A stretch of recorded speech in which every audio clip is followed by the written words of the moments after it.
په پخوا زمانه کې یو دیو و چې ډېر بد شکله و. هسې خو به د هر څه خوړل خو غنم یې ډېر خوښ و. د شپې تر ناوخته به ناست و، د خلکو غنم به یې خوړل. چېرته به چې دهقان غنم ریبل هلته به ورسېدو او په زیات اندازه غنم به یې له هغوی څخه یوړل. یوه ورځ یو ساده بزګر غنم ریبل چې دیو هلته ورسېدو او پوښتنه یې وکړه: بزګر ماما، د غنمو لوبه دې کله خلاص شي او په کومه ورځ به یې درمن ته وړئ؟ بزګر چې دیو ولید ډېر وویرېدو او دیو ته یې وویل: یوازې سړی یم، 3-4 ورځو کې به یې وریبم، بیا به درمن ولګوم او غوبل به پرې وتړم. د غنمو کې زما هم برخه ده. او بالکل، ستا برخه هم پکې ده او ستا د مور او پلار برخه هم پکې ده. دیو چې دا واورېدل ښه خوشحاله شو او لاړ. دهقان چې ماښام کور ته راغی نو ټوله خبره یې خپلې ښځې ته وکړه. نو هغې ورته وویل: دیو خپله برخه غوښتې وه، نو تا ورته ولې د مور او پلار برخې یادولی؟ هغه ډېر غوسه کې و. ما خو د هغه خوشحالولو او ځان ترې خلاصولو لپاره دا خبره کړې وه. اوس چې هغه راشي نو څه به کوم؟ کله چې هغه راشي ته ورته غنم مه ورکوه، زه به خپله ورته غنم ورکوم.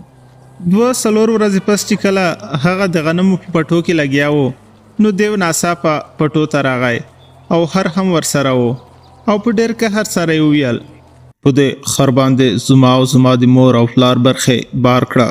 دهقان چې خر ولید نو ډېر پریشانه شو. که د غنمو څخه مې دا خر بار کړ نو ماته به څه پاتې شي؟ نه پوهېدو چې څه وکړم. ناڅاپه ورته د ښځې خبره یاد شوه چې دیو ته به زه په خپله غنم ورکوم. سوچ یې کوه چې په څه طریقه دا دیو تر خپل کوره بوزم. ښځه مې هوښیاره ده، هغه به د غنمو د بچ کولو څه ترتیب وکړي. نو دیو ته یې وویل: ګوره، نن سلی بیخي نشته، بوس چې الوزوم نو غنم ترې نه بیلیږي. تا ته د بوسو ډک غنم څنګه درکړم؟ اوس ماښام هم دی، زما سره زما کور ته لاړ شه، نن ډوډۍ له ما سره وخوره. دیو له هغه سره د هغه کور ته روان شو. کله چې د دهقان کور ته ورسېدل، دهقان پټ خپلې ښځې ته وویل: څه طریقه جوړه کړه؟ ډوډۍ پرې خورم، نن یې واپس لیږم، بیا څه طریقه ورته جوړوم. دیو چې ډوډۍ وخوړه نو ښځې ورته وویل: سبا راشئ نو غنم به صفا وي، تا ته به ستا او ستا د مور او پلار برخه درکړم. ښځې دهقان ته وویل: ته سبا پټو ته لاړ شه او پټو ته به راځم. څه وخت چې دیو غنم پسې راشي نو زه به ستا خواته راشم او تا ته به ووایم چې د بادشاه زوی سخت ناروغ دی، هیڅ علاج سره سم نه شو. د یو بل ملک نه شهید طبیب راغلی او وایي چې د شهزاده علاج لپاره د دیو سرمن پکار ده. بچا اعلان کړی دی چې چا د دیو سرمن راوړه نو ډېر لوی انعام به ورکړم. دیو چې دا واوري نو تښتي به. بل سبا دهقان پټو ته ورسېدو، کار یې لاس پورې کړ. لږه شېبه وروسته دیو راغلو.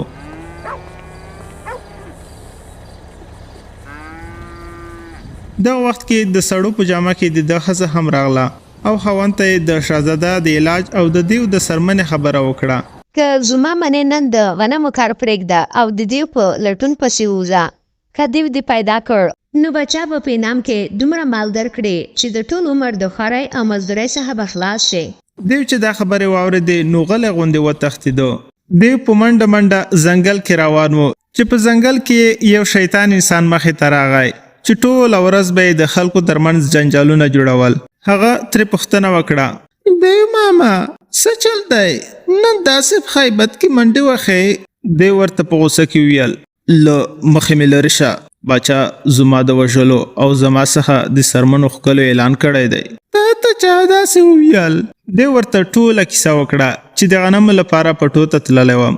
هلته یو سړی راغی او دا خبره یې دهقان ته وکړه. ای بېوقوف دیو ماما، ته یو ساده بده دهقان او د هغې ښځې دوکه کړی.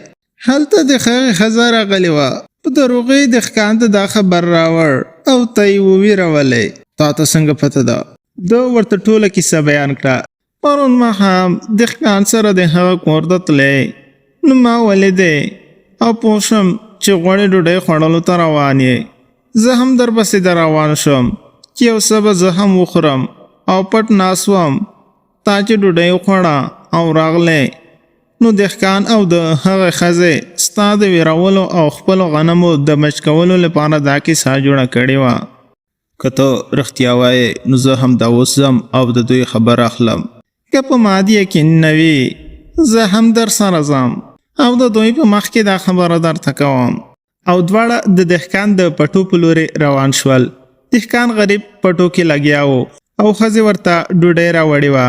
دهقان چې دیو او شیطاني انسان یو ځای ولیدل نو وویرېده، خو ښځې ورته وویل ته فکر مه کوه، زه د دې شیطان په چالاکۍ پوهېږم. دیو بیا موږ پسې در راوستی دی. هغوی چې دوی ته رانږدې شول نو ښځې وویل ما ومنله ته ډېر هوښیار یې چې دیو دې ما ته راوستو. تا ته به هم د باچا له انعام څخه زیاته برخه درکړو.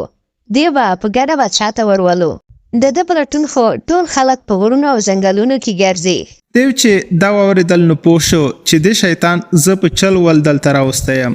هغه ډېر له قهره په دغه شیطان انسان باندې ګزارونه شروع کړل او هغه یې وواژه.